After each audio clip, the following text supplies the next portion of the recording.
is the Week in Review, episode 224, where we go over Raw and SmackDown in a WWE action figure setup style. First, we're going to be talking about Monday Night Raw, and then about halfway through the video, we're going to talk about SmackDown. So if you want to skip to SmackDown, feel free to do so, but I don't know why you would, because Raw was pretty freaking good this week. We're going to talk about everything that happened, what I thought about it, matches, winners, promos, everything right now. Monday Night Raw, let's go! Yes, Monday Night Raw did have new commentators this week, transferring over from SmackDown. It was Michael Cole and Wade Barrett, and I love having Michael Cole on Raw because I like hearing his voice more than Corey and Kevin. We opened up the show with Cody Rhodes. Cody Rhodes, of course, talking about what happened at SummerSlam, how he went one-on-one with the Beast and how he slayed the Beast and how the Beast had respect for him. He respected the Beast, of course, and then he got interrupted by Seth frickin' Rollins. Seth Rollins returning the favor to when Cody interrupted Seth all that time ago, and then Brock interrupted to, get Cody's vision off the World Heavyweight Championship. Both men looked like they were going to maybe have a championship match that night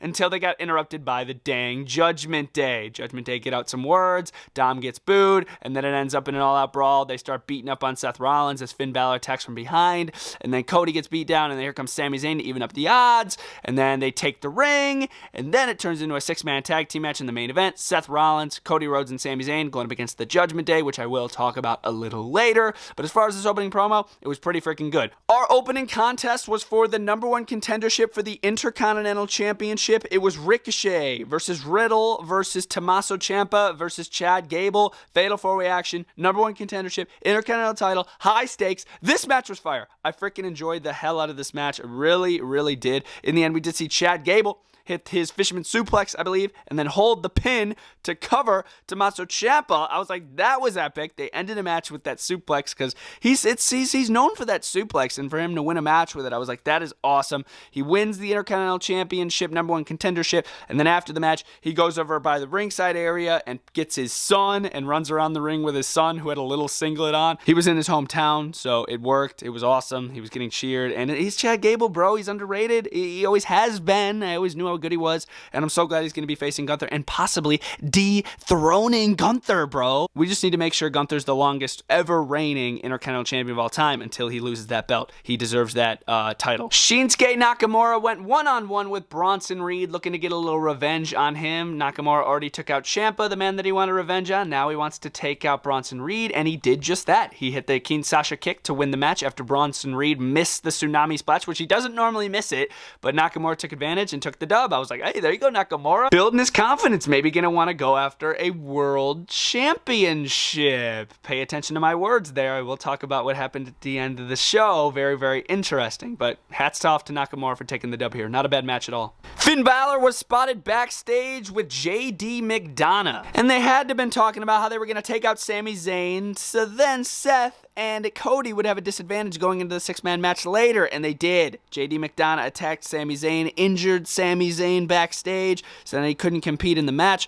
But then Shinsuke Nakamura oddly approaches Seth Rollins and says, hey, I'll be the third member of the match, and we can do the six-man later tonight. And then Seth's like, yeah, I trust you. Let's do it. Let's do it. Yeah. Kind of weird that they'd pick Shinsuke Nakamura, even though he already fought Bronson Reed and had a match that night. But yeah, okay, whatever. Nakamura's going to be in the main event now. Becky Lynch cut a promo, got interrupted by Zoe Stark, and then Zoe Stark got interrupted by Shayna Baszler. Shayna Baszler and Zoe Stark started getting into it, and then Becky Lynch made a one-on-one match between them like she was the official. Adam Pearce made it official. Becky Lynch was on ringside the entire time with a big pitcher of lemonade, and I'm like, is the lemonade gonna get dumped on somebody?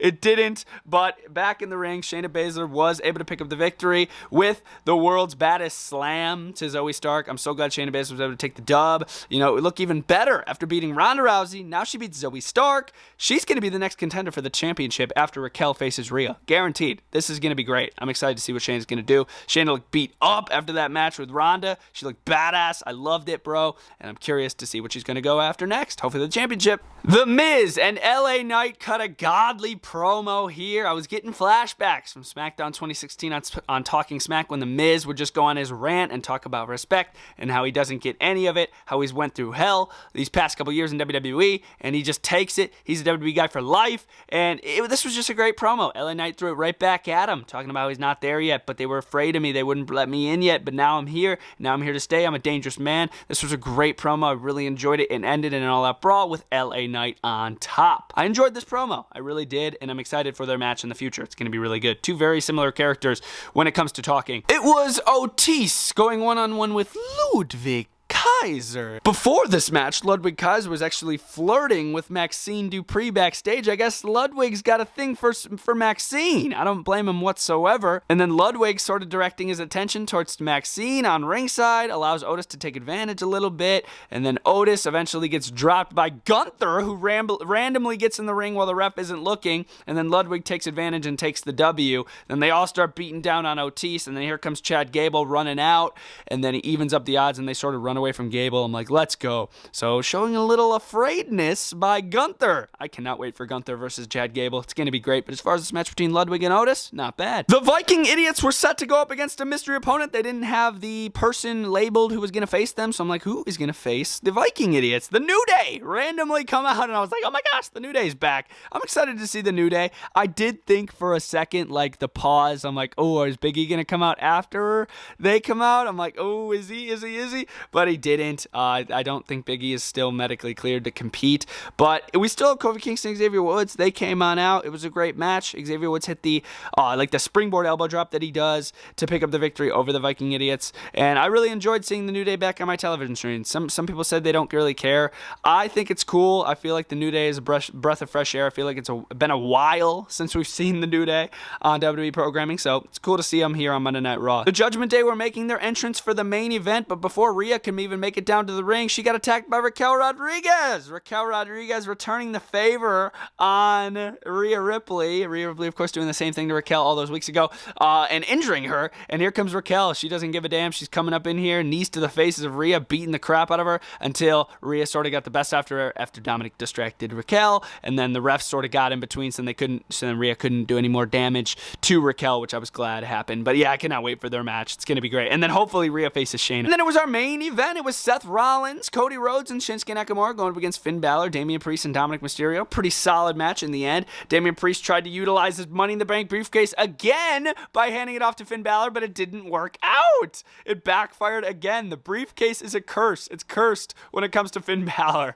After that, Cody Rhodes hit the crossroads and then picked up the victory for the team. Not bad at all. They were celebrating a little too long, and I'm like, what the heck's going to go? What the heck's going to happen? Shinsuke Nakamura randomly Kinshasa kicks Seth Rollins. I'm like, what the hell was that?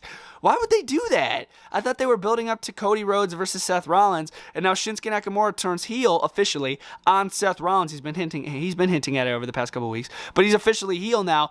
But he turns heel against Seth. Like, are we going to see a triple threat now with Cody, Nakamura, and Rollins? Like, I don't want to see that. Like, no. Like, why is Shinsuke being involved with the Seth and Cody rivalry now? I don't like it. I don't like that. But Shinsuke being heel, I'm fine with, but not now. Not now. You know, it's just weird. I don't know. But as far as the main event went, it was pretty good. So that was Raw this week. I'm going to give Raw a solid 4 out of 5 this week. I enjoyed the show. I really did. I enjoyed the promos. I enjoyed the matches. I thought everything was pretty decent. I'm not even going to lie. SmackDown from Calgary, Alberta, Canada. Absolutely smacked this week. We're going to talk about a new champion.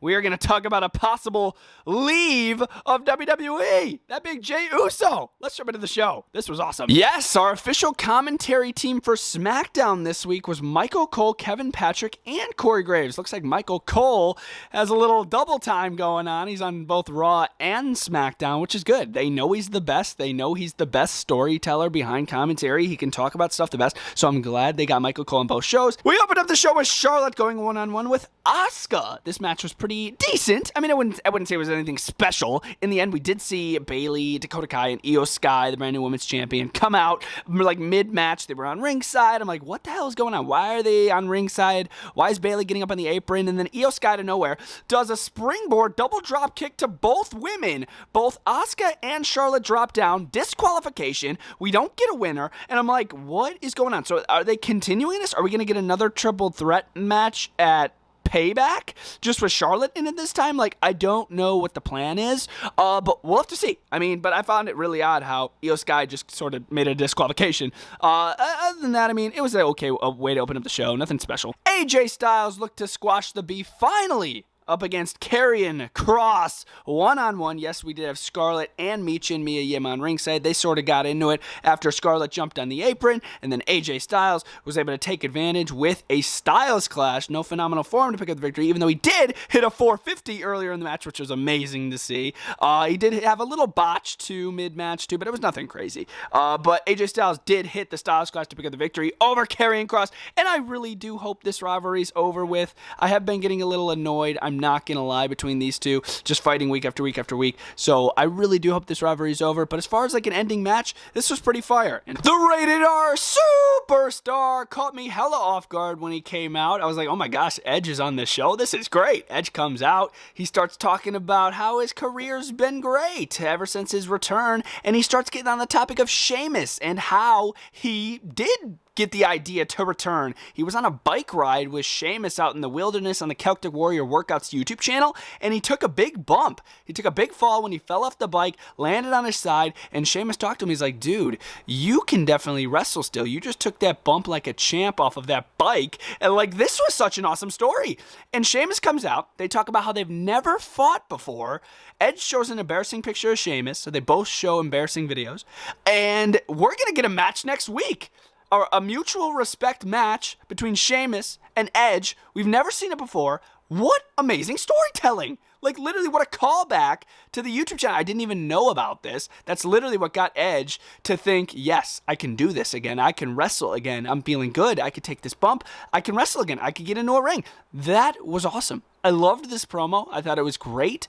Attention to detail was there, and I cannot wait for their match next week in Toronto, Edge's hometown. That is Bobby Roode, but I am posing that as LA Knight. Yeah! LA Knight did go one-on-one with Top Dollar of Hit Row, whatever that garbage tag team is. Of course, he did pick up the victory and take the dub. Yeah! Pretty easy dub for LA Knight. Grabbed a little mic and he's like, yeah, he sort of called out the Miz a little bit. But yeah, LA Knight on top, as always, had the crowd over like he always does. This man's a goat. I am a big fan of LA Knight, no doubt about it. No, we did not see the new Hurt Business out in the ring or out in the arena, but they did do a little backstage video. They were talking, drinking champagne in their suits, basically just showing that, you know, hyping him up. They're just hyping him up. I mean, you know, this new Street Profits and, you know, Bobby Lashley faction, they're going to be coming to SmackDown here. They're going to be the new blood of SmackDown. That is the quote of Bobby Lashley. I'm interested to see what they're going to do. We were supposed to get our United States Championship match, which was supposed to be Santos Escobar going one-on-one with Austin Theory for the United States Championship, but Austin Theory attacked Santos Escobar backstage, smashing his leg in a shipping crate and attacking Santos Escobar before the damn match for the title. I'm like, what is going on here? He is afraid of Santos Escobar, isn't he? And then Rey Mysterio stepped up, is like, I'll jump in this match. And Rey Mysterio, the Hall of Famer, hit the 619, dropped the dime, and pinned Austin Theory to become the new United States Champion. Yeah, Rey Mysterio is a champion in 2023. I can't believe it. We have a new United States Champion, Rey Mysterio. I absolutely love it. Do I feel a little bad for Santos Escobar? Yes, how he did get taken out of this match. And I feel the only reason he got taken out of this match is because Rey Mysterio got that concussion in the #1 Contenders match. And I think Rey Mysterio was supposed to win that match. So they just had Santos Escobar get a leg injury. So then Rey can step up to the plate and join the match and win the title like he always was supposed to. Great improv by WWE. I am very hyped that Rey Mysterio is the new United States Champion. I find it crazy how he's a champion in 2023, and I guarantee the first person he faces for that United States Championship, out of respect, he will give Santos Escobar the first match for that United States title. It was the main event, or should I say the main promo of the show. The Tribal Chief Roman Reigns comes out, asks the crowd to acknowledge him, gets interrupted by Jimmy Uso. Roman Reigns, of course, saying to Jimmy Uso, dude, whatever you want. I owe you one for that. You helped me out in that match this past Saturday. I owe you one. What do you want, a jet, a yacht? What do you want, money? And Jimmy's like, that had nothing to do with you. That had absolutely nothing to do with you. My turn on Jay, nothing. Jay interrupts. Jimmy explains to Jay why he turned on him. Jimmy's explanation was, I was afraid. I didn't want you to turn out like this asshole Roman Reigns. I didn't want you to have the power that Roman Reigns has. I don't want you to turn into Roman Reigns. And I'm like, wow, not the explanation that I was expecting, but I like it. I liked the explanation. It's like, yeah, we don't want Jay to turn into Roman Reigns. Jay's perfect how he is. We don't need him to have that tribal chief power. We don't need to have him be an asshole. You know, this was great. I loved this. But then it ended in an all-out brawl after Jimmy Uso left the ring because Jay wouldn't hug it out with him. And Roman and Solo tried double teaming Jay. Jay was able to fight back, super kick, spear to Roman. And then he asked Jimmy to come back down to the ring, and Jimmy came in for a hug. Jimmy was coming in for a hug. No, it wasn't a full heel turn. Jimmy was coming in for the hug. Jimmy thought Jay was showing remorse for Jimmy, which I can understand why he would. But then Jay drops a super kick and says to the camera, I'm done with the Bloodline, I'm done with SmackDown,